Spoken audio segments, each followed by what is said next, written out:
Welcome to G3 media. ముందుగా headlines చూద్దాం. CM పుట్టినరోజు సందర్భంగా అన్నా క్యాంటీన్లలో ఉచిత భోజనం 269 కేంద్రాల్లో పేదలకు 3 పూటల అన్నదాన కార్యక్రమం. భువనేశ్వరి విరాళంతో రాష్ట్ర వ్యాప్తంగా సేవలు విస్తరణ. ఆకలి లేని ఆంధ్ర లక్ష్యంతో ప్రభుత్వం ముందడుగు. హరీష్ రావు పర్యటనలపై చామల కిరణ్ కీలక వ్యాఖ్యలు. బీఆర్ఎస్ లో అంతర్గత విభేదాలు పెరుగుతున్నాయన్న ఆరోపణ. జీవన్ చేరికపై నేతల్లో అసంతృప్తి ఉందన్న ఎంపీ. బీఆర్ఎస్ భవిష్యత్తుపై స్పష్టత లేదన్న చామల.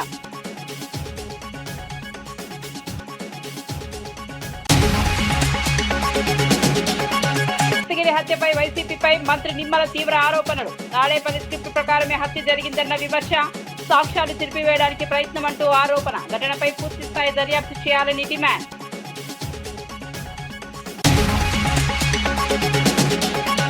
సీతారామ ప్రాజెక్టుపై బీఆర్ఎస్ కు హక్కు లేదన్న తుమ్మల. 10 ఏళ్లలో ప్రాజెక్టు పూర్తి చేయలేదని ఘాటు విమర్శలు. 4,500 కోట్లతో పునరుద్ధరణ చేశామన్న మంత్రి వ్యాఖ్య. వైరా రిజర్వాయర్ కు నీరు అందించామని తుమ్మల వెల్లడి.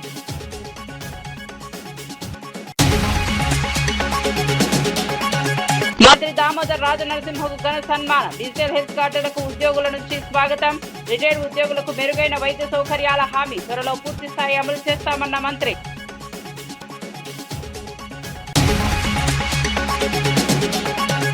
ఇక వార్త వివరాల్లోకి వెళ్తే, ముఖ్యమంత్రి చంద్రబాబు పుట్టినరోజు సందర్భంగా రాష్ట్ర వ్యాప్తంగా అన్నా క్యాంటీన్లలో ఉచిత భోజన పంపిణీ కార్యక్రమం నిర్వహించారు. మొత్తం 269 కేంద్రాల్లో పేదలకు 3 పూటల భోజనం అందిస్తున్నారు.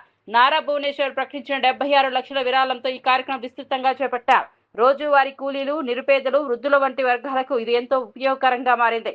ఆకలి లేని ఆంధ్రప్రదేశ్ నిర్మాణమే లక్ష్యమని సీఎం తెలిపారు. అన్నదానంలో ప్రజలు భాగస్వాములు కావాలని పిలుపునిచ్చారు. సామాజిక బాధ్యతగా ప్రభుత్వం చేపట్టిన ఈ కార్యక్రమం రాష్ట్ర వ్యాప్తంగా ప్రశంసలు అందుకుంటోంది. ప్రతి ఒక్కరి కడుపు నింపాలి అనే ఉద్దేశంతో అన్నా క్యాంటీన్లు పెట్టాం. ఈరోజు మనం ఒకసారి చూస్తే ఎన్టీ రామారావు గారు తిరుమలలో అన్న ప్రసాదం కార్యక్రమం ప్రారంభించారు. అది నిరంతరం కొనసాగుతూ ఉంది. అదే స్ఫూర్తితో అన్నా క్యాంటీన్ పెట్టాం. అన్నా క్యాంటీన్ కూడా ఒక పద్ధతి ప్రకారం ఉండాలని ఈరోజు ఇక్కడ అన్నా క్యాంటీన్ మీరు చూశారు. మామూలుగా ఏదో అన్నం పెట్టడం అంటే రోడ్డు మీద పెట్టడం, ఏదో దానం చేసినట్టు బిహేవ్ చేయడం కాకుండా పేదవాళ్ళు కూడా గౌరవప్రదంగా పౌష్టికాహారాన్ని, నాణ్యమైన ఆహారాన్ని పరిశుభ్రమైన వాతావరణంలో తినాలనే ఉద్దేశంతోనే ఈ కార్యక్రమానికి శ్రీకారం చుట్టాం. ఇది ఒక ఉదాహరణ. ఇక్కడ మీరు చూస్తే క్లీనినెస్ ఉంది, సెపరేట్ క్యాంపస్ ఉంది, కాంపౌండ్ వాల్ ఉంది. వచ్చిన వాళ్ళు ఎవరైనా సరే ఇక్కడ ఆ సమయంలో వస్తే మార్నింగ్ కానీ, మధ్యాహ్నం కానీ, రాత్రి కానీ 3 పూట్ల ఇక్కడ భోంచేసే పరిస్థితి వస్తుంది. 5 రూపాయలకే భోంచేస్తున్నారు. చాలామంది అనేక పనుల కోసం బయట వస్తారు. ఒక ఆటో డ్రైవర్ కావచ్చు, ఒక ముఠా కార్మికుడు కావచ్చు, లేకుంటే రోడ్లు క్లీన్ చేసే కార్మికులు కావచ్చు, లేకుంటే ప్రజలు కావచ్చు. ఇలాంటి వాళ్ళు చాలామంది ఉంటారు. ఎక్కడన్నా భోజనానికి పోవాలంటే 100 రూపాయలు మినిమం ఒక పూటకు డబ్బులు పే చేసే పరిస్థితి వస్తుంది. అక్కడ కూడా పౌష్టికాహారం దొరికే పరిస్థితి లేదు. ఇవన్నీ పరిష్కారం కోసం పెట్టాం. ఈరోజు ఇక్కడ ఏదైతే ఈ ఫౌండేషన్ ఉందో, మన అన్నా క్యాంటీన్ ఇస్కాన్ ఫౌండేషన్ చాలా మంచి వర్క్ చేస్తున్నారు. అది కూడా సెంట్రలైజ్డ్ కిచెన్ పెట్టి, అది కూడా చాలా పౌష్టికాహారం కానీ వెరైటీస్ కూడా పెంచి రుచికరమైన, నాణ్యమైన ఫుడ్ పెట్టే పరిస్థితికి వచ్చారు. సీతారామ ప్రాజెక్టుపై బీఆర్ఎస్ నేతలకు మాట్లాడే హక్కు లేదని మంత్రి తుమ్మల నాగేశ్వరరావు మండిపడ్డారు. 10 ఏళ్ల పాలనలో ప్రాజెక్టును పూర్తి చేయకుండా నిర్లక్ష్యం చేశారని ఆరోపించారు. మాజీ మంత్రి హరీష్ రావు అభివృద్ధి కంటే కమిషన్లపై దృష్టి పెట్టారని విమర్శించారు. కాంగ్రెస్ ప్రభుత్వం అధికారంలోకి వచ్చిన తర్వాతే 4,500 కోట్లతో ప్రాజెక్టును పునరుద్ధరించిందన్నారు. కేవలం 6 నెలల్లోనే గణనీయమైన పురోగతి సాధించామని తెలిపారు. వైరా రిజర్వాయర్ లో గోదావరి నీటిని నింపడం ద్వారా రైతులకు ప్రయోజనం కలిగించామని చెప్పారు. గత ప్రభుత్వ వైఫల్యాలను ప్రజలు గుర్తించాలన్నారు. ప్రాజెక్టును పూర్తి చేసి రైతులకు నీరు అందించడమే లక్ష్యమని స్పష్టం చేశారు. ఆ సీతారామాని రాజీవ్ సాగర్ యొక్క డిజైన్ తోటే బయ్యారం బ్యాలెన్స్ రిజర్వాయర్ చేయాలని చెప్పి రోళ్లపాడులో శంకుస్థాపన చేపించా. ఈ ప్రభుత్వ పార్టీలో చేరి డిజైన్ కూడా మార్చి బయ్యారాన్ని ఎత్తేసి జూలూరుపాడు మీదుగా సీతారామాని చేశారు. వాళ్ళకి కావాల్సిన కమిషన్లు వచ్చే పంపుల కోసం పైపుల కోసం 8,000 కోట్లు ఖర్చు పెట్టారు. ఎక్కడా ఒక ఎకరానికి నీళ్లు రాలేదు. ఇరిగేషన్ మంత్రిగా నీకు సత్తా లేకుండా, నీకు చెప్పే ధైర్యం లేక ఆ ప్రాజెక్టుని ముండమోపించింది నువ్వు. కనీసం ఆ లిఫ్ట్ ఇరిగేషన్లు అయితే జూలూరుపాడు దగ్గర టన్నెల కెనాలా అని 10 సంవత్సరాలు దాన్ని నిర్ణయం చేయకుండా 8,000 కోట్లను బూడిదలో పోసి అందుట్లో వచ్చినటువంటి కమిషన్లకే సంతృప్తి పడ్డటువంటి మీరు సీతారామన్ గురించి మాట్లాడే హక్కు లేదని చెప్పి బీఆర్ఎస్ నాయకులకు విజ్ఞప్తి చేస్తున్నారు. మీ దోపిడీ విధానాన్ని కనిపెట్టినటువంటి తెలంగాణ ప్రజలు, మీ అవినీతిని గమనించినటువంటి తెలంగాణ ప్రజలు మీ అహంకారానికి సమాధానం చెప్పారు. బతికొండంగా బీఆర్ఎస్ అధికారంలోకి వచ్చే ప్రశ్న తెలంగాణ ప్రజలు ఒప్పుకోరు. మీరు చేసినటువంటి ఆర్థిక విధ్వంసం, వ్యవస్థల విధ్వంసం, కాళేశ్వరరావు అని పేరు తెచ్చుకుంటే కాళేశ్వరం ప్రారంభోత్సవానికే నీకు దిక్కులేదు. నువ్వు అక్కడ రాజకీయంగా బతకాలని చెప్పి ఎన్ని ఆవు కథలు చెప్పినా నిష్ప్రయోజనం కాళేశ్వరరావు. దక్షిణ కొరియా అధ్యక్షుడు లీ జే-మ్యూంగ్ ఢిల్లీ పర్యటనలో భాగంగా రాజ్ఘాట్ ను సందర్శించారు. మహాత్మా గాంధీ సమాధి వద్ద పుష్పగుచ్చం ఉంచి ఘనంగా నివాళులర్పించారు. గాంధీజీ అహింస, శాంతి సందేశాలను కొనియాడుతూ విజిటర్స్ బుక్ లో సంతకం చేశారు. భారత్ దక్షిణ కొరియా సంబంధాలను బలోపేతం చేయడంలో ఈ పర్యటన కీలకమైంది. భారత రాష్ట్రపతి ప్రధానమంత్రితో భేటీ అయ్యి పలు అంశాలపై చర్చలు జరగనున్నాయి. ఆర్థిక, రక్షణ, సాంకేతిక రంగాల్లో సహకారం పెంపుపై దృష్టి సారించనున్నారు. ఈ పర్యటనకు దౌత్యపరంగా ప్రాధాన్యం పెరిగింది. ఇరు దేశాల మధ్య భాగస్వామ్యం మరింత బలపడే అవకాశం ఉంది.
Excuse me.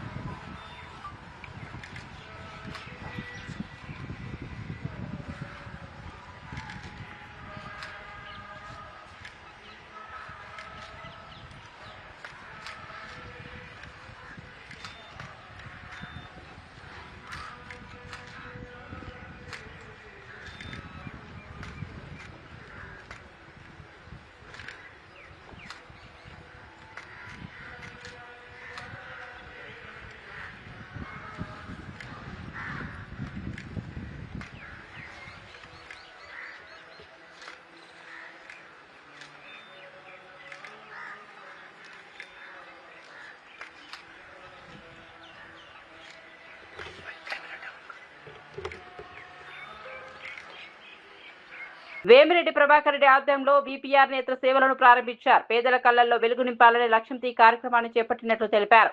ఉదయగిరి నియోజకవర్గంలో ప్రారంభించిన ఈ సేవలు మంచి స్పందన పొందడంతో కోవూరులో మరో బస్సును ఏర్పాటు చేశారు. లక్ష్మీపురంలో ఎమ్మెల్యే ప్రశాంత్ రెడ్డితో కలిసి సేవలను ప్రారంభించారు. ఇప్పటి వరకు 50,000 మందికి పైగా కంటి పరీక్షలు నిర్వహించి కళ్లద్దాలు అందించారు. గ్రామీణ ప్రాంతాల్లో కంటి వైద్య సేవలు అందించడం ప్రధాన లక్ష్యమన్నారు. మత్స్యకార గ్రామాల అభివృద్ధికి కట్టుబడి ఉన్నామని తెలిపారు. ప్రజలు ఈ సేవలను వినియోగించుకోవాలని కోరారు.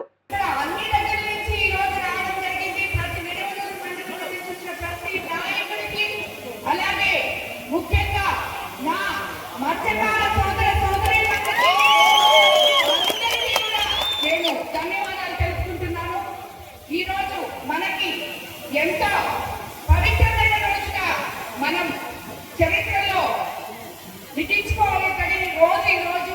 మీకందరికీ తెలుసు, మన ముఖ్యమంత్రి ప్రియతమ చంద్రబాబు నాయుడు గారు పేద ప్రజల మనిషి అని చెప్పి ఆయన ఎప్పుడో నిరూపి ఒకవైపు సంక్షేమం, ఇంకోవైపు అభివృద్ధి. అస్తవ్యస్తంగా ఉన్న రాష్ట్ర ఆర్థిక పరిస్థితిని సరిదిద్దుకుంటూ విపిఆర్ ఫౌండేషన్ అంటే ఎంపీ వేమిరెడ్డి ప్రభాకర్ రెడ్డి గారి ఫౌండేషన్ తరఫున ఈ రోజు మన కోవూరు కాన్స్టిట్యున్సీకి విపిఆర్ నేత్ర అనే ఒక బస్సు రామతీర్థం నుంచి అలవాయితీగా మనం ఏ పని మొదలు పెట్టినా ఇక్కడి నుంచే రామచంద్రాపురం నుంచే మొదలు పెడతాం. రెండు రామతీర్థం, రామచంద్రపురం, నిడవూరు మండలం ఈశాన్య భాగం అక్కడి నుంచే మనం మొదలు పెడతాం. అలాగే ఈ రోజు మన ముఖ్యమంత్రి చంద్రబాబు నాయుడు గారు జన్మదిన సందర్భంగా మన ఎంపీ గారు వేమిరెడ్డి ప్రభాకర్ రెడ్డి గారు కోవూరులో ఈ విపిఆర్ నేత్ర ఇక్కడి నుంచి ప్రారంభించడం జరుగుతుంది.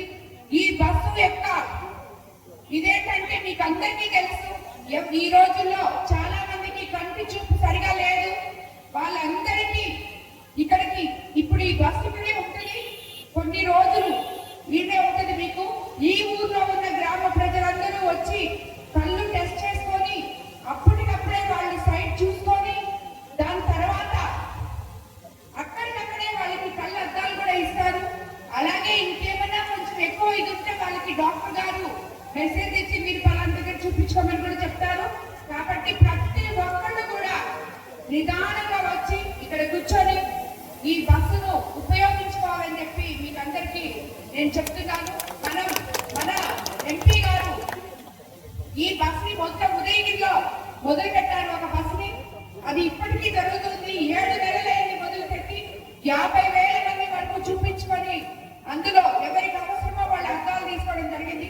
ఆ బస్సు 7 కాన్స్టిట్యున్సీలో తిరిగి మన కోవూరు నియోజకవర్గం వచ్చేటప్పటికి 5 సంవత్సరాలు అయిపోతుందని చెప్పి సారు రెండో బస్సుకొని ఈ రోజు ముఖ్యమంత్రి చంద్రబాబు నాయుడు గారి జన్మదిన సందర్భంగా మా ఫౌండేషన్ తరఫున పేద ప్రజలకి అండగా నిలవాలి. అందరికీ కూడా నమస్కారం. ఈరోజు మీ అందరికీ తెలుసు, మన ముఖ్యమంత్రులు చంద్రబాబు నాయుడు గారి జన్మదినం. ఇప్పుడే మీరందరూ కూడా హ్యాపీ సీఎం గారు అని అరిసేరు విన్నాను. మళ్ళీ కూడా ఒకసారి మన సీఎం గారికి మీరందరూ చప్పట్లతో ఆయన జన్మదినానికి మనందరం కూడా స్వాగతం పలుకుతాం. అంటే ఈ రోజు ఈ ప్రోగ్రామ్ ఇక్కడి నుంచి స్టార్ట్ చేయాలని విపిఆర్ నేత్ర కొత్త బస్సు తయారు చేసి ఇప్పుడే చెప్పినట్టు ఎమ్మెల్యే గారు చెప్పినట్టు దాదాపు ఇది 4-5 ఏళ్ళు పెట్టేటట్టుగా ఉంది చూస్తే. ఇప్పటికి 8 మండలాల్లో 7 మండలాలు కవర్ అయింది, 7 నెలలు పట్టింది. సో ఆ లెక్క ప్రకారం చూస్తే కాన్స్టిట్యున్సీ అంతా, పార్లమెంట్ కాన్స్టిట్యున్సీ అంతా దాదాపు 3-4 సంవత్సరాలు పట్టేటట్టుగా ఉందని. ఈయన పుట్టినదినం రోజు, మన ముఖ్యమంత్రి పుట్టినదినం రోజే ఇది ఇక్కడి నుంచి లక్ష్మీపురం నుంచి స్టార్ట్ చేయాలని వాస్తు ప్రకారం కొత్త బస్సు మీ ఏరియా నుంచి స్టార్ట్ కావాలని మత్స్యకారులు ప్రాధాన్యంతో దీని నుంచి స్టార్ట్ చేస్తాం. ప్రతి ఒక్కరికి కూడా చెప్పేది, మీరందరూ కూడా ఓపికగా కూర్చొని చూపించుకోండి. కళ్ళు అనేది చాలా ముఖ్యం ప్రతి ఒక్కరికి కూడా. ఇప్పుడే ఇద్దరు చూపించుకొని వచ్చారు బయటికి, ఆ ఉంటే ఇక్కడికి వస్తే బాగుంటుంది. వాళ్ళు ఎక్కడ ఉన్నారు? ఇప్పుడే టెస్ట్ చేసిన టెస్ట్ చేసిన వాళ్ళు ఎక్కడున్నారు? ఇప్పుడే ఇదిగో అక్కడ ఉంది రమ్మా.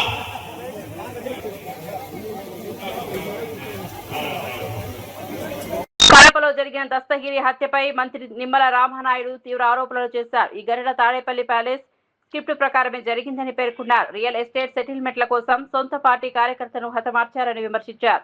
అధికారం కోల్పోయిన జగన్ తన నేరపూరిత రాజకీయాలను మార్చలేదని అన్నారు. సాక్ష్యాలను రూపమాపే ప్రయత్నాల్లో కూడా పాల్పడుతున్నారని ఆరోపించారు. ప్రజాస్వామ్య విలువలను దెబ్బతీసే చర్యలు జరుగుతున్నాయని మండిపడ్డారు. బాధితులకు న్యాయం చేయాలని డిమాండ్ చేశారు. అడ్డుగా ఉన్నాడనేటువంటి ఉద్దేశంతో మరి వైఎస్ఆర్సీపీ కార్యకర్త వైఎస్ఆర్సీపీ పార్టీని అధికారంలోకి ఆ రోజు 2019లో కానీ మరి మొన్న 2024లో కానీ పార్టీ కోసం అహర్నిశలు పనిచేసినటువంటి వైఎస్ఆర్సీపీ పార్టీ కార్యకర్త అనేటువంటి విషయం కూడా ఆలోచన చేయకుండా మరి ఆ కార్యకర్తను సైతం నిర్దాక్షిణ్యంగా పెద్ద దస్తగిరిని ఏ రకంగా అయితే హత్య చేసి మరి హత్య చేసిన తర్వాత ఆ హత్యలో పాల్గొనేటువంటి వాళ్ళు మళ్ళీ డైరెక్ట్గా ఆ యొక్క నిత్యానంద రెడ్డిని జగన్మోహన్ రెడ్డి అత్యంత సన్నిహితుడిని కలిశారని అంటే ఈ రకంగా హత్య రాజకీయాలకు వైఎస్ఆర్సీపీ పార్టీ ఏ రకంగా పేటెంట్ హక్కు తీసుకుంటుంది ఈ రాష్ట్రంలో మనందరికీ అర్థమవుతున్నటువంటి పరిస్థితి.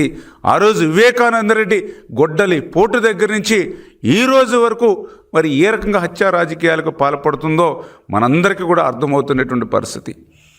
ఎందుకంటే ఇంకా దురదృష్టం ఏంటంటే ఆ రోజు సొంత బాబాయ్ వివేకానంద రెడ్డిని గొడ్డలి పోటుగా ఏ రకంగా అయితే హత్య చేసి తర్వాత అక్కడున్నటువంటి సాక్ష్యాలన్నింటినీ కూడా ఏ రకంగా రూపుమాపడానికి ప్రయత్నం చేశారో మళ్ళీ అదేవిధంగా పెద్ద దస్తగిరి హత్య తర్వాత కూడా ఆ సాక్ష్యాలన్నింటినీ కూడా రూపుమాపేటువంటి విధంగా వైఎస్ఆర్సీపీ పార్టీ పనిచేసేటువంటి విధానం అని అంటే ఇది తాడేపల్లి ఆదేశాల ప్రకారమే ఇటువంటి హత్యా ప్రయత్నాలు జరుగుతున్నాయనే విషయాన్ని కూడా మరి స్పష్టంగా అందరికీ అర్థమవుతున్నటువంటి పరిస్థితి. గొడ్డలి పార్టీ ఎంతకైనా దిగజారుతుందనే దానికి కూడా ఇదే ఒక ఉదాహరణ అనే విషయం. అంతకు మించి వైఎస్ఆర్సీపీ పార్టీ అధ్యక్షుడు ఆయన యొక్క క్రిమినల్ మైండ్ ఆయన రాజకీయాలకు కూడా అర్థమవుతున్నటువంటి పరిస్థితి అని చెప్పి కూడా సందర్భంగా తెలియజేస్తూ ఉన్నా. ఎందుకంటే సొంత పార్టీ కార్యకర్త హత్యకు గురవుతే మరి వాళ్ళ పత్రిక ఉంది, ఒక కరపత్రిక, వాళ్ళ పత్రిక ఉంది, ఒక అవినీతి పత్రిక.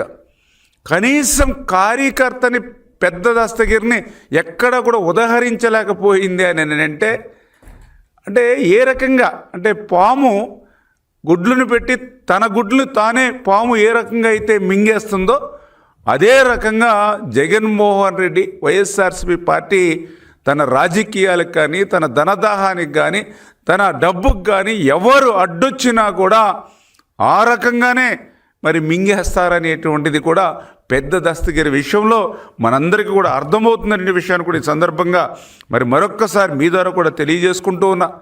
ఎందుకంటే పెద్ద దస్తగిరి ఈ రకంగా ఒక వైసీపీ నేత అనుచరగణంతో హత్య గావించబడితే కనీసం కార్యకర్త చనిపోయాడనేటువంటి బాధ ఆవేదన కూడా ఆ పార్టీలో లేదు అని అంటే ఎందుకు ఈ మాట చెప్తూ ఉన్నానంటే జగన్మోహన్ రెడ్డి ఆయన యొక్క క్రిమినల్ మైండ్.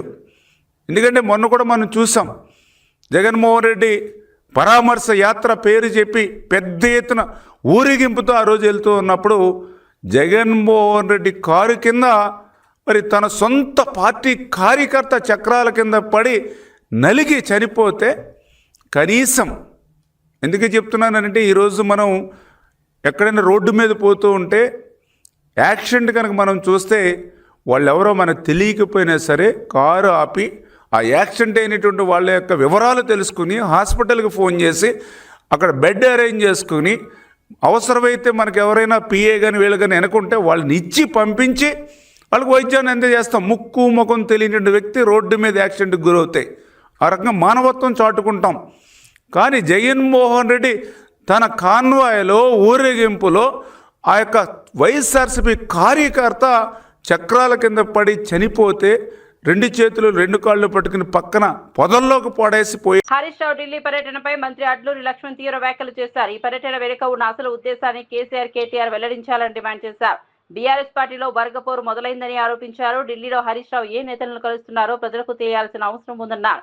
పార్టీ అంతర్గత పరిస్థితులు గందరగోళంగా మారుతున్నాయని పేర్కొన్నారు. రాజకీయ పరిణామాల్లో ఈ పర్యటన ప్రాధాన్యం సంతరించుకుందని చెప్పారు. బీఆర్ఎస్ భవిష్యత్తుపై అనుమానాలు వ్యక్తమవుతున్నాయని వ్యాఖ్యానించారు. ఫామ్ హౌస్ నుంచి బయటకు వస్తాడు, గాలి మోటార్ వేసుకుని అలా జగిత్యాలకు వస్తారట. కానీ ఈ సందర్భంలో బట తన్నీర్ హరీష్ రావు ఢిల్లీ పోవడం జరిగింది. ఢిల్లీ ఎందుకు పోయింది అంటే పార్టీలో ముసలం మొదలైంది. పార్టీలో వర్గపోరు అనేది ఇప్పుడు బయటపడ్డది. ఆల్రెడీ కవిత మీ యొక్క సోదరిమణి, మీ కుటుంబ సభ్యురాలు కేటీఆర్ గారు ఆమె మొదటి నుంచి చెప్తూనే ఉన్నది. ఇవాళ ఆమె దూరమైంది. హరీష్ రావు ఇవాళ ఢిల్లీకి పోయిండు. నీ పార్టీలో వర్గపోరు మొదలైంది. ఇవాళ జీవన్ రెడ్డికి చేరికని ఒక దిక్కు అంటావు, ఒక దిక్కేమో బీఆర్ఎస్ పార్టీ గ్రామాల కార్యకర్తలను మీరు అక్రమంగా సంపాదించే డబ్బుతో జన సమీకరణ చేస్తారు. జగిత్యాల్లో మొత్తం గులాబీ జెండాలతో నింపేస్తారు. నింపుకోండి, బహిరంగ సభ చేసుకోండి. కానీ బీఆర్ఎస్ పార్టీ బహిరంగ సభని ప్రకటించుకొని మాట్లాడితే బాగుంటుంది. తన్నీర్ హరీష్ రావు గారు ఢిల్లీ ఎందుకు పోయిందనే విషయం యావత్ తెలంగాణ ప్రజానికానికి బహిరంగ సభలు చెప్పాలి కేటీఆర్ గారు. ఈ విధంగా వర్గ పోరాలు చేసుకుంటా కాంగ్రెస్ పార్టీ గౌరవ ముఖ్యమంత్రి రేవంత్ రెడ్డి పార్టీని ఏ విధంగా నిర్వీర్యం చేయాలి, ఏ విధంగా సీనియర్ నాయకుడు జీవన్ రెడ్డిని మా కాంగ్రెస్ పార్టీలో తీసుకుని ఆయన భుజం మీద తుపాకి పెట్టి అందరినీ మొత్తం కాంగ్రెస్ పార్టీని ప్రభుత్వాన్ని తిట్టాలి, ముఖ్యమంత్రి గారు తిట్టాలి, ప్రభుత్వాన్ని రికార్డులు పెట్టే దురాలోచనతో చేస్తే మీ పార్టీ ఈరోజు 2 వర్గాలుగా వీరిపోయే ప్రమాదాన్ని పొంచి ఉన్నది. దానికి తెలంగాణ ప్రజలకు జవాబు చెప్పాలి కేటీఆర్ గారు, మాజీ ముఖ్యమంత్రి కేసీఆర్ గారు, టీఆర్ఎస్ పార్టీ అని చెప్పి ఈ సందర్భంగా డిమాండ్ చేస్తూ, ఎప్పుడు కూడా మీ కుటిలమైన మనస్తత్వం 2 సంవత్సరాల లోపట్నే కాంగ్రెస్ పార్టీ ప్రభుత్వం మీద, రేవంత్ రెడ్డి గారి మీద గంత అక్కసు ఎందుకు, గంత కుట్రెందుకు, గంత కుతంత్రాలు ఎందుకు? ఇవాళ ప్రజలు అన్ని గమనిస్తారు. హరీష్ రావు ఢిల్లీ పర్యటనపై కాంగ్రెస్ ఎంపీ చామల కిరణ్ కుమార్ రెడ్డి కీలక వ్యాఖ్యలు చేశారు. బీఆర్ఎస్ పార్టీలో అంతర్గత విభేదాలు పెరుగుతున్నాయని అన్నారు. జీవన్ రెడ్డి చేరికపై పార్టీ నేతల అసంతృప్తి ఉందని పేర్కొన్నారు. కేటీఆర్ జీవన్ రెడ్డి ఇంటికి వెళ్లినప్పుడు హరీష్ రావు వెళ్లకపోవడం గమనించాల్సిన అంశమన్నారు. కేసీఆర్ బయటకు వస్తున్న సమయంలో హరీష్ రావు ఢిల్లీ వెళ్లడం అనుమానాస్పదమన్నారు. ఆయన ఎవరు కలిశారో త్వరలో బయటపడుతుందని తెలిపారు. బీఆర్ఎస్ భవిష్యత్తుపై స్పష్టత లేదని వ్యాఖ్యానించారు. ప్రజలు ఈ పరిణామాలను గమనిస్తున్నారని చెప్పారు. ఉన్నట్టుగా క్లియర్ గా కనపడుతుంది. ఎందుకంటే హరీష్ రావు గారు సీనియర్ నాయకుడిగా ప్రాంతంలో ఉండి, హరీష్ రావు ఏ రోజు కూడా జీవన్ రెడ్డి గారిని పార్టీలోకి ఆహ్వానించడానికి కానీ ప్రయత్నాలు కానీ చేసినట్టు కనపడలేదు. రెండోది, కేటీఆర్ గారు జగిత్యాల పోయినప్పుడు మొదటిసారి జీవన్ రెడ్డి గారిని విదేశాల నుంచి వచ్చి హరీష్ రావు గారి ఇంటికి వెళ్ళి బతిలాడి తీసుకుపోయిన, ఎందుకంటే చూడటానికి బాగుండదని, ఎవరైనా హరీష్ రావు రాకుండా ఓన్లీ కేటీఆర్ వస్తాడని. నెక్స్ట్ డే ఎప్పుడైతే కేసీఆర్ ఫామ్ హౌస్కి తీసుకుపోయారో జీవన్ రెడ్డి గారిని, హరీష్ రావు గారు పోకపోవడంలో కూడా మనకు క్లియర్గా కనపడుతుంది ఆంతర్యం. ఇక పోతే ఆల్రెడీ ఆ పార్టీల కవిత పార్టీతో సరిపోక కొత్త పార్టీ పెట్టి బయటకు వచ్చింది. ఇప్పుడు హరీష్ రావు గారు ఈరోజు పొద్దున్నే, ఎందుకంటే కేసీఆర్ గారు సంవత్సరం రోజుల తర్వాత మొట్టమొదటిసారిగా ఒక బహిరంగ సభకు జగిత్యాలకు వచ్చింది కూతురు ఈరోజు. దానికి హరీష్ రావు గారు అటెండ్ కాకుండా ఢిల్లీ ప్రయాణం చేయండి. దీన్ని బట్టి చూస్తే ఏమర్థమవుతుందంటే బీఆర్ఎస్ పార్టీ భవిష్యత్తు అంధకారంలోకి పెట్టేట్టుంది. ఎందుకంటే హరీష్ రావు గారు ఢిల్లీలో ఎవరితోటి మంతనాలు చేయడానికి వెళ్తుండు, ఆయన భవిష్యత్ ప్రణాళికలు ఎలా వేసుకుంటుండు అనేది క్లియర్గా మనకు తెలిసిపోతుంది. ఇంకా 2 రోజులైతే తెలుస్తుంది ఢిల్లీలో ఎవరెవరిని కలిసి వస్తుండ అనేది. కాబట్టి కేసీఆర్ గారు ప్రతి సంవత్సరం ఏదో ఒక టైంలో ఒకరోజు పండుగ. పలాసలో కేంద్రీయ విద్యాలయ తరగతుల ప్రారంభంపై కేంద్ర మంత్రి రామ్మోహన్ నాయుడు శుభాకాంక్షలు తెలిపారు. ఈ విద్యాసంస్థ ప్రారంభం ప్రాంతీయ విద్యాభివృద్ధికి కీలకమని పేర్కొన్నారు. స్థానిక విద్యార్థులకు నాణ్యమైన విద్య అందుబాటులోకి వస్తుందని అన్నారు. కేంద్ర ప్రభుత్వం విద్యారంగానికి ప్రాధాన్యత ఇస్తోందని వివరించారు. ఈ పాఠశాల ద్వారా ఆధునిక విద్యా అవకాశాలు పెరుగుతాయని తెలిపారు. ప్రాంతీయ విద్యార్థుల భవిష్యత్తుకి ఇది బలమైన అడుగని పేర్కొన్నారు. తల్లిదండ్రులు విద్యార్థుల అవకాశాలు సద్వినియోగం చేసుకోవాలని సూచించారు. రైల్వేస్లో సేవలు అందిస్తున్నారు. నేను ఎంపీగా ఉన్నప్పుడు పార్లమెంటులో ఒక ప్రశ్న అడిగాను. ఆర్మ్డ్ ఫోర్సెస్ వారు ఏ ప్రాంతం నుంచి ఎక్కువ మంది పనిచేస్తున్నారని దానికి సమాధానం మన శ్రీకాకుళం. వీరందరూ దేశం కోసం వివిధ ప్రాంతాలలో పనిచేస్తుంటే, అలాగే మన సరిహద్దుల్లో వాళ్ళందరూ కూడా ప్రాణాలు త్యాగం చేస్తూ పనిచేస్తుంటే, వాళ్ళ కుటుంబాలు వాళ్ళ పిల్లల భవిష్యత్తు కోసం మనం ఏదైనా ఒక కార్యక్రమం చేయాలన్న ఆలోచన నాకు ఎప్పుడూ ఉండేది. ఆ కోరిక నిజం చేయాలనే సంకల్పంతో నేను ఎంపీగా ఉన్నప్పటి నుంచి కేంద్రీయ విద్యాలయం పలాస కోసం నిరంతరం కృషి చేశాం. అయితే ఇందులో ప్రాజెక్టుల విషయంలో మాజీ ఎమ్మెల్యే తోపుదుర్తి ప్రకాష్ రెడ్డి తీవ్ర విమర్శలు చేశారు. వైఎస్ఆర్ కాలంలో ప్రాజెక్టులు రైతులకు నీళ్లు అందించడానికి నిర్మించేవారని తెలిపారు. కానీ చంద్రబాబు పాలనలో కాంట్రాక్టర్లకు లాభాలు చేకూర్చే విధంగా మారాయని ఆరోపించారు. హంద్రీనీవా ప్రాజెక్టును కూడా సరిగా వినియోగించలేదని విమర్శించారు. రాష్ట్రానికి నష్టం జరిగే విధంగా నిర్ణయాలు తీసుకున్నారని అన్నారు. ప్రాజెక్టుల ద్వారా రైతులకు లాభం లేకపోవడం బాధాకరమన్నారు. ప్రజలు నిజాన్ని గుర్తించాలన్నారు. వ్యవసాయ రంగంపై ప్రభావం పడిందని పేర్కొన్నారు. శనిలా ఈ రాష్ట్రానికి దాపురించిన రైతు వ్యతిరేక ముఖ్యమంత్రి ఎవరైతే ఉన్నారో ఆయన హయాంలో ఎప్పుడు కూడా నిధులు పారడమే తప్ప నీళ్లు పారిన పాపాన్ని ఎప్పుడు పోలే. రైతు ప్రయోజనాలను తుంగలో తొక్కి నిధులు పారించిన సందర్భాలు అయితే కోకొల్లలు. హంద్రీనీవా కాలువ మేము మొదలు పెట్టామని తెలుగుదేశం పార్టీ నాయకులు డబ్బాలు కొట్టుకుంటారు. హంద్రీనీవా కాలువ డిపిఆర్ అంటే రిపోర్ట్, ప్రాజెక్ట్ రిపోర్ట్, కొన్ని వేల రిపోర్ట్లు ఉన్నాయి ఈరోజు రాష్ట్రం దగ్గర. కొన్ని పనులు మొదలు పెట్టని డిపిఆర్లు, కొన్ని వేల డిపిఆర్లు ఉన్నాయి. అలాగా కీర్తిశేషులు నందమూరి తారక రామారావు గారు హంద్రీనీవా ప్రాజెక్టుకు డిపిఆర్ చేయించారు. ఆ రోజు కీర్తిశేషులు శివరామకృష్ణయ్య గారు, రిటైర్డ్ ఏఎన్సీ గారు, ఆయన డిపిఆర్ చేయించారు. ఇది రాయలసీమ 4 జిల్లాలకు కూడా 40 టీఎంసీల నీళ్లను సాగునీటికి తాగునీటికి తీసుకొచ్చేటువంటి ఏకైక మార్గంగా 1980-90 మధ్యనే ఈ డిపిఆర్ రూపొందడం జరిగింది. కానీ చంద్రబాబు నాయుడు గారు ఇది సాధ్యమైనది కాదు, 40 టీఎంసీల నీళ్లు లిఫ్ట్ ఇరిగేషన్ ద్వారా తీసుకొచ్చేటువంటి అవకాశం లేదు, కేవలం దీన్ని తాగునీటికి 5 టీఎంసీలకు మాత్రమే పరిమితము చేద్దాము అని దాన్ని డిపిఆర్ని, ఆ కాలువ కెపాసిటీని 5 టీఎంసీలకే పరిమితం చేసినారు. డ్రింకింగ్ వాటర్ ప్రాజెక్టుగా మార్చినారు. మరి ఇటువంటి చంద్రబాబు నాయుడి నాయకత్వంలో పనిచేస్తున్నటువంటి ఎమ్మెల్యేలు, మంత్రులు ఊకదంపుడు ఉపన్యాసాలు ఇస్తారు. మేమే హంద్రీనీవాని తీసుకొచ్చాం, జిల్లాను సస్యశ్యామలం చేశాం, హంద్రీనీవా క్రెడిట్ మాకే దక్కుతుంది అనేసి. అవును, హంద్రీనీవాను నాశనం చేసిన క్రెడిట్ మీకే దక్కుతుంది. రాజశేఖర్ రెడ్డి గారు ఆయన జీవిత కాలంలో రైతుల కోసం అనేక పోరాటాలు చేసి, పాదయాత్రలు చేసి, గాలేరు నగరి హంద్రీనీవా. మధురా నగర్ లో శ్రీ బంగారు మైసమ్మ ఆలయ వార్షికోత్సవాలు ఘనంగా నిర్వహించారు. కార్యక్రమానికి మాజీ మంత్రి ఎమ్మెల్యే దళసాని శ్రీనివాస్ యాదవ్ హాజరయ్యారు. ఆలయ పండితులు పూర్ణకుంభంతో స్వాగతం పలికారు. అనంతరం అమ్మవారిని దర్శించుకుని ప్రత్యేక పూజలు నిర్వహించారు. ఆలయ అభివృద్ధికి కృషి చేసిన కమిటీ సభ్యులను అభినందించారు. భక్తులతో కలిసి కార్యక్రమంలో పాల్గొన్నారు. ఈ వేడుకలకు స్థానిక నాయకులు, భక్తులు పెద్ద సంఖ్యలో హాజరయ్యారు. ఆలయ అభివృద్ధికి ప్రభుత్వం సహకారం కొనసాగుతుందని తెలిపారు.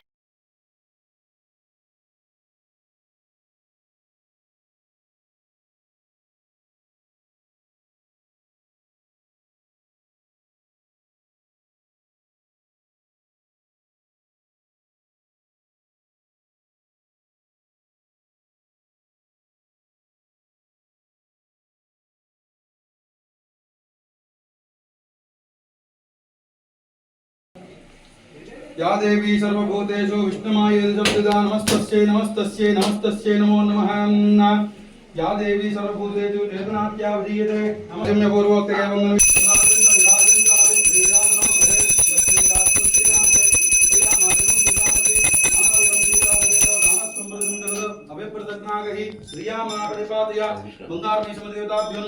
मंगल नीराजन दर्शयामि।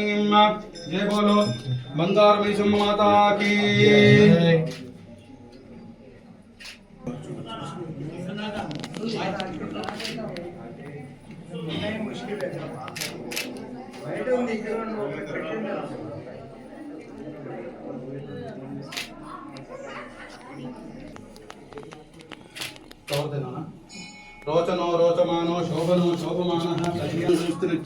తెలంగాణ రిటైర్డ్ ప్రభుత్వ ఉద్యోగుల సంఘం ఆధ్వర్యంలో మంత్రి దామోదర్ రాజనరసింహకు ఘన సన్మానం నిర్వహించారు. సంగారెడ్డి జిల్లా జోగిపేటలో జరిగిన ఈ కార్యక్రమంలో ఉద్యోగులు పెద్ద ఎత్తున పాల్గొన్నారు. ప్రభుత్వం డిజిటల్ హెల్త్ కార్డులు మంజూరు చేయడాన్ని వారు స్వాగతించారు. ఈ పథకం ద్వారా రిటైర్డ్ ఉద్యోగులకు మెరుగైన వైద్య సౌకర్యాలు అందుతాయని తెలిపారు. ప్రస్తుతం పైలట్ ప్రాజెక్టు కొనసాగుతోందని, త్వరలో పూర్తి స్థాయిలో అమలు చేస్తామని మంత్రి వెల్లడించారు. ఉద్యోగుల సమస్యల పరిష్కారానికి ప్రభుత్వం కట్టుబడి ఉందన్నారు.